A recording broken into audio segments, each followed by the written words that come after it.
I've been in the property industry for about 20 years. It's really a part of me. And yeah, I just love the industry. In order to survive so long, you have to love it. Otherwise, you won't survive.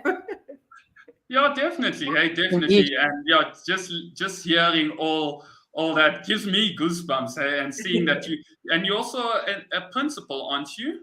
Yes, I'm a principal of a firm as well. I've got about 8 interns running at the moment, which are they start in fresh as interns. I take them to the through the 2 year qualification process and then provide them with a host company as well so they can register the FFC with Miraki. And then I take them through the training journey and get them qualified and specialized as agents. That is amazing, Carmen. And you and I have had the fortune of working with each Yes. other, so I know you are excellent when it comes to to training and also accrediting individuals. However, we have like a few facts that I wanted you to verify for us because the property practitioner industry in itself is quite an interesting one. And like you said, for you to last that long, you need to absolutely love property because I understand that something like 10% of all agents quit within the first year. Subsequently, like 87% just survive on selling 1 to 3 properties in that. So, in terms of the property practitioners industry, what are some of the benchmarks in terms of how do people get in and stay in? Like you said, so many actually quit within the first year. Okay, so for me, the first thing is mindset. Why are they coming into the industry? Number one, you really find people that is leaving matric and say, I want a career as a real estate agent. People are coming in because they're not succeeding in other things. People are coming in because they're looking for a flexible job or a part-time thing, so they've got flexibility. Um, People are not always entering the industry for the right reasons, and I find those are the guys that are falling out. If you're coming into this industry and you want to make a career as a real estate agent and you treat it as a full-time job and not as a hobby or side hustle, you're going to succeed. So I'm finding the ones falling out are the ones that are not wanting to make a career of this.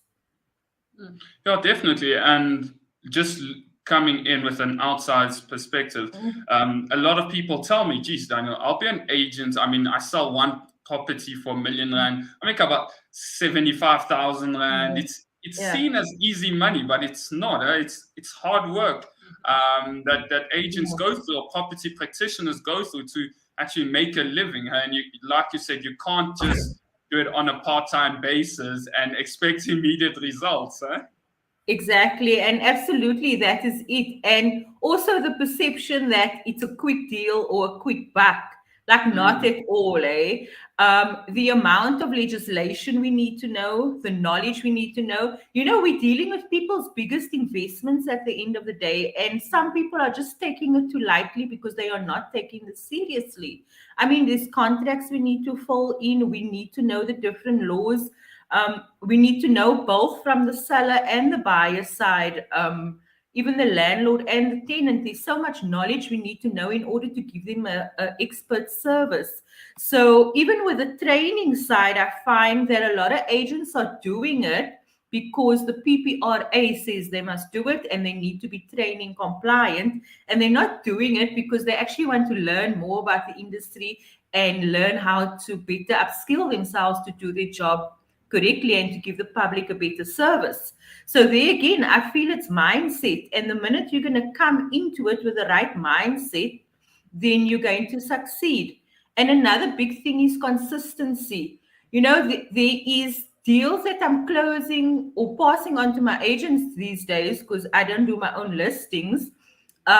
Of relationships I've built 15, 16 years ago. Leads don't happen overnight. You have to be consistent. You have to build a database and you have to stay in contact with these people. And this business is really about building relationships and maintaining those relationships. And you can't expect to drop 100 flyers today and expect tomorrow, I got no hits from the 100 flyers, flyer drops don't work. You need to have a plan. You need to know every day, this is the time I'm setting aside for lead generation. And even if you're sitting with 3 or 4 listings, the lead generation doesn't stop. It has to be a daily action, and there has to be consistency. So the minute you've got that consistency, you're going to build and you're going to succeed. So I feel that is where the stats are coming in. Yes, there is quite a barrier to entry at the moment in terms of, number one, you need to have 1,940 Rand to get your Fidelity Fund certificate. Number two, you need close to 6,000 Rand for your training to get compliant. Number three, you probably need 3 to 6 months of income to sustain yourself before that first deal is registered. You need to have money for fuel, you need to have money for airtime, you need data. So there's quite a build-up that you need. And I feel a lot of people also drop off because they're not getting the income in the first 3 to 6 months. Yeah. But I do feel if you informing people coming in upfront correctly and letting them know what the cost layout is and what they are up for, it may help. And some people, when I do the initial contact with them, and they ask me, are you trying to push me out or bring me in? I need to tell you the facts, and you need to decide, can you sustain this? Is this something you are willing to do? Would you persevere? If that career and that goal to become a full status agent is really what you want to do, then you're going to put in the necessary resources, time, and effort to get it done. Yeah, thank you so much for that. And ladies and gents, for those that are joining us on the line, we have Carmen, our guest speaker for the Sapin Women's events happening in Cape Town this Saturday. If you have any questions for Carmen, please make sure you use the comment section down below.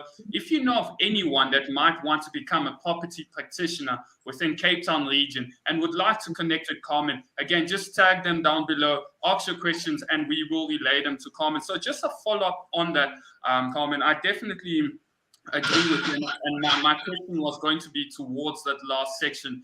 When people enter this industry, they think, okay, if I sell a property now, let's say I started now, and miraculously I get a lead, motivated seller, I list it today, it gets sold today. They think tomorrow they get their commission, right? Not knowing it takes like 3 months to probably register into the buyer's name before you can get commission. And another discipline, just talking about some of my agent friends, having financial literacy, understanding how to budget your commissions again, is an important part as well, hey? Yes, it definitely is. And it's actually one of the assignments in the NQF4 module that we do. You actually have to prepare a personal budget and say, how do you manage your finances as a commission earner? How do you manage your tax liabilities? You're not getting a fixed income. So there is also very good uses to doing the NQF4 training, because it also helps with things like personal development and setting up budgets and knowing how to manage your finances as well.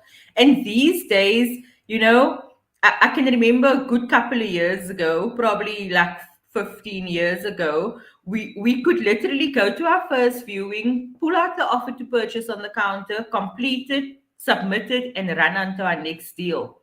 But these days, you have to track that deal from the time it goes to the bond originator right up until registration. You are walking on ice, because it's like there's so many uncertainties these days up until registration. And you have to make sure as an agent that you are tracking it. You're staying in contact with the bond originator. You're staying in contact with the conveyancer. You're keeping your parties updated. There's so many laws that have changed. Schooling our buyers on not going shopping after that bond is approved. There's so many things we have to do these days. Hold your hand until registration. And I mean, even 10 days before registration, that deal can fall through if they do an updated credit check. So we need to really, that after sales service is super important these days up until registration. I read recently that the average property practitioner is 50 years old. And as Sapin, we have Sapin Women, we also have Sapin Youth. and we have quite a few members in youth that want to get into the property industry, be it as property practitioners, as engineers or conveyancing attorneys. So with what advice would you have for our members as Sapin Youth, but also just youth in general, on how to enter the real estate agency market and community, and also not to be discouraged, because it's a bit scary that the average property practitioner is 50 years old. True. I tell you, when I used to go to events also about 15 years ago, I used to sort of stand out because, I mean, that has always been the typical profile of estate agents, 50 plus. And it normally used to be white dominated as well. So, that was always like probably 98% of the room at any networking event and things like that. The reason for that is because, like I say, people never started out their career as a real estate agent. They would retire as a teacher, and instead of wanting to sit at home, I'll become a real estate agent. Or, I'm tired of being a stay-at-home mom. My kids are grown and go to varsity. I'm going to become a real estate agent. So that is always how it's been. That's why people started at such a late age as real estate agents. I have seen since COVID, or there's been a big influx of younger real estate agents into the industry. I would say mainly because of the travel and tourism industry that came to a halt. There was a big influx from that sector into our industry. And there's been a lot of the agents that I've been training is sort of at least under 35, which has been great. But like you say, I think there's actually more of an advantage, because if you're going to go to varsity or you're going to go to college, you don't have a chance to earn an income unless you get a part-time job. Whereas this, you can earn while you learn. So you can start an internship. Think of the fees you would have to pay to a varsity or an institution. You're doing the same year. You're investing into a 2-year education. You're getting an internship from the start, and you got a chance to earn, and you learn on the job. So, I mean, to me, that sounds like a good deal. It does. It is.